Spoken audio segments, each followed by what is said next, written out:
Good morning. Trends in modern poetry. In the 20th century, for the first time in England, poetry shoulder to shoulder started emerging with the novel. It has smiled victory over other departments of literature. Among the various types of poetry, it is lyric poetry that is most popular. Satire and long narrative poetry have mostly gone over to prose, and the novel and modern age is not the age of epic poetry. But a few short lyrics are associated with the name of almost every poet of the age. This age was an age of anthology in which several poets working together send out volumes of short poems for the delight of the people. In literature, there are no watertight compartments as we know, and therefore no definite line of demarcation can be pointed out separating the modern age with Victorian age. However, it is largely accepted that modern poetry sees the light with the publication of the Georgian poetry in 1912. The 20th century opens with a passive and spiritless tone, or we can say, in a way that it shows fabulous calm which precedes the last turmoil. Old pens are writing with new ink. In the time sense, Robert Bridges was a Victorian poet. In form and spirit, he belonged to the new century. He wrote many love lyrics, but his voice was never lifted in a shout of joy. He is always serene. His famous lyric on the nightingales is on the lips of all genuine lovers of English poetry. His best and ambitious work is The Testament of Beauty. This long philosophical poem contains his reflections upon man and the universe, couched in a voice of serene assurance, thus providing a courageous and healthy guidance in an age torn with doubt, despair, and perplexity. In the work of Robert Bridges, a new meter was introduced, which later came to be known as verse liber. Another important poet of the era was Kipling, whose poetry was blatant and aggressive and had a little metaphysical appeal. His doctrine of militant nationalism and white man's burden antagonized sober readers who considered him vulgar, insensitive, and loud. W.B. Yeats, the founder of Irish literary movement, began as a full-blooded romantic, a dreamer of dreams, the best expression of which is found in his famous lyric, The Lake Isle of Innisfree. His poems found a ready response in England, perhaps as an antidote to blatant vulgarity of Kipling. Yeats's later works were influenced by the symbolist Malam, but images in his poetry are of Celtic mythology rather than Malam's private symbols. In his later poems, we see a different Yeats filled with immediacy, concreteness, terse and unadorned language. Thomas Hardy now published his Dynasts. Its theme, purpose, and view of life are exactly the same as of his novels. It is both epic and drama narrative and lyric, telling story of Europe between battles of Trafalgar and Waterloo. Another remarkable poetical creation of early years of present century was the poet laureate John Masefield's The Everlasting Mercy. This long narrative poem was an attempt to represent in verse realistically the spiritual conversion of a prodigal Saul Cain.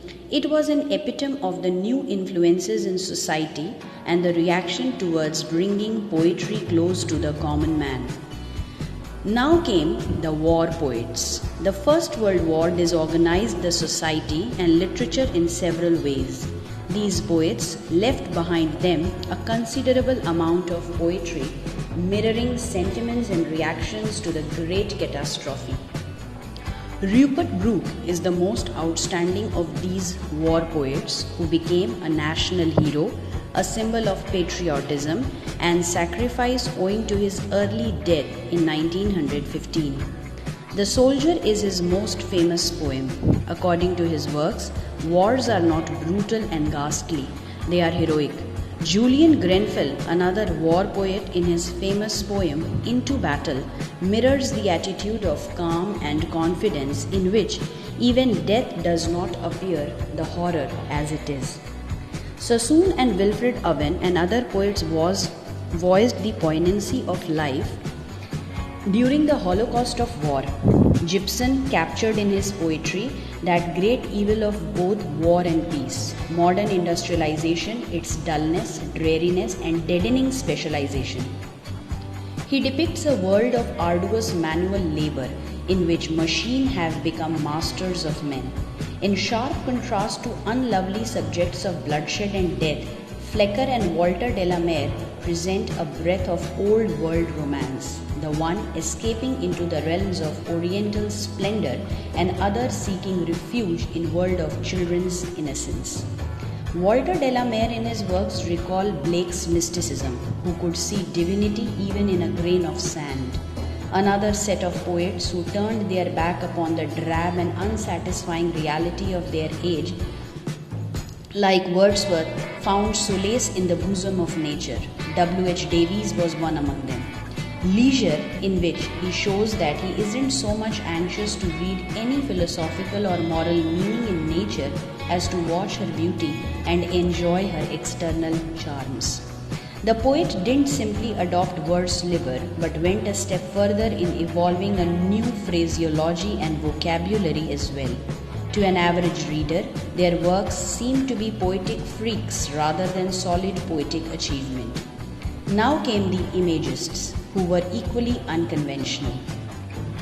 They were trying to aim at the utmost economy of words and reduced poetic ornament to the minimum. Their poems were filled with sharpness of outline and precision of form which belonged to perfectly proportioned statue or other carved image. According to them, image is that which presents an intellectual and emotional complex in an instant. Poetry was now introspective and was concerned with communicating vague and momentary phases of poet's mind, and poetry was now to be read silently rather than aloud. In this new world, verse liber was apt. Here was the proper rhythm. A new rhythm was not enough. It should be accompanied by new analogies, fresh metaphors, must startle the reader out of the doze of habit. Images must be clear, concise, and accurate. They must call up a well-defined picture to the mind's eye. This new kind of poetry, as conceived and practiced by Hume, was called imagism, and he was called the father of imagism. According to Collins, imagism was beginning. It gave new rhythms and imagery. Poetry might have had a rebirth without the unleashing of various new forces in the wake of the war. The limitation of imagism was that it concentrated too exclusively on a new technique, holding that the subject was relatively unimportant. Another important trend in modern poetry is surrealism. It was a purer poetry in that it came from deeper levels of consciousness, was less deliberately intellectual, and had no political purpose. Poetry of Dylan Thomas always showed an attention to poetic technique which couldn't be purely spontaneous. The new metaphysicals. The tendency towards obscurity is even more noticeable with Eliot. An acknowledged traditionalist, his approach is essentially eclectic. He is a class by himself. His look at war is very different. Wasteland, Hollow Men are classics on the subject of waste and futility of war. Having immense knowledge at his back of various cultures, their literature and philosophy, his endeavors are to synthesize them into a condensed and homogeneous whole. His technique of poetry is a blend of the art of 17th century metaphysical poets, especially John Donne, with the visual imagery of the French symbolists and imagists, and also with genius of Gerard Manley Hopkins's poetry. For him, poetry is not an expression of personality, but an escape from it into art, consciousness of the waste and futility of war and the desolation and hopelessness resulting from it once more brought God in purview. A sincere quest for positive faith emerged, and religious poetry came to be written under the influence of 17th century metaphysical poets. What gave a further impetus to the writing of religious poetry was the popularity of Hopkins after being resurrected by Robert Bridges in 1918. Hopkins's poetry revealed a sense of spiritual tension and frustration. It combined a powerful intellect with a strong sensuousness. It possessed a bold originality of technique. Eliot's later works were influenced by his voice of religion. He became a potent force in English letters in 1930s, and his influence is still considerable. The poets of younger generation who came most under his spell are Auden, Spender, Lewis, etc. Though Eliot influenced their poetic technique to some extent, the thought content of their poems sought its inspiration elsewhere, chiefly in spring of communism and socialism. Naturally, with an intention to make contact with a wider audience, they set their aims for a more colloquial expression and used the vocabulary, idiom, and rhythm of everyday speech. They determined to use poetry to assist in healing. Auden, the acknowledged leader of school, had a wide intellectual curiosity. Influenced by Eliot, Owen Hopkins' informal side of his technique gives combined impression of symbolic method of first, use of assonance, an internal rhythm of second, and the sprung rhythm of third. In his poetry there is always sympathetic touch which is more humanitarian, behind his rollicking funs and practical jokes which are aimed at showing his contempts about the bourgeois. Lewis, his close, intimate friend, hasn't the same restless intellect and exquisiteness of knowledge. His poems often turn into first-rate relics when they are inspired by nature. Such is the Proteus-shaped phenomena of 20th century poetry. Never poetry saw such enthusiasm for lyrical note, with indefatigable experimentation in rhythm, meter, and in blending the impression of the sense with the intellectual metaphysical poets have knocked all the resources of the subject matter and expression from past and have endeavored to give a coordinate and homogeneous effect of all these. From decade to decade, it races in a snaky curve from trend to trend with the slipperiness of an eel. The tendencies in the late 50s have not yet become conspicuous, though the effects are most salutary and healthy.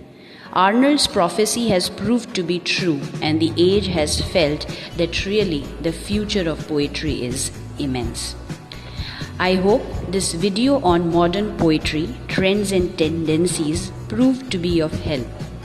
Kindly mention your observation or questions in the comment section below. Please do like, share and subscribe to the channel. Thank you for giving your time. Have a great day ahead.